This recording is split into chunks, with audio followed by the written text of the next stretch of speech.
Hello everyone, how are you doing? This is MD Tech here for another quick tutorial. In today's tutorial, I'm going to show you guys how to print from Google Docs. So this should hopefully be a pretty straightforward process here, guys. And without further ado, let's go ahead and jump right into it.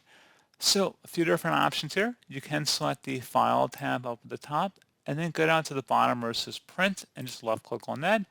And then you would select your appropriate printer from the destination list, and then you could just print out the document from there.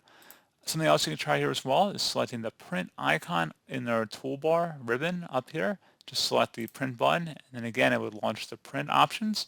And then finally, you can tap the Control and P keys on your keyboard at the same time. So tap that key combination, the Control and the P keys, and then you again select the destination, and then you can print out your Google Doc.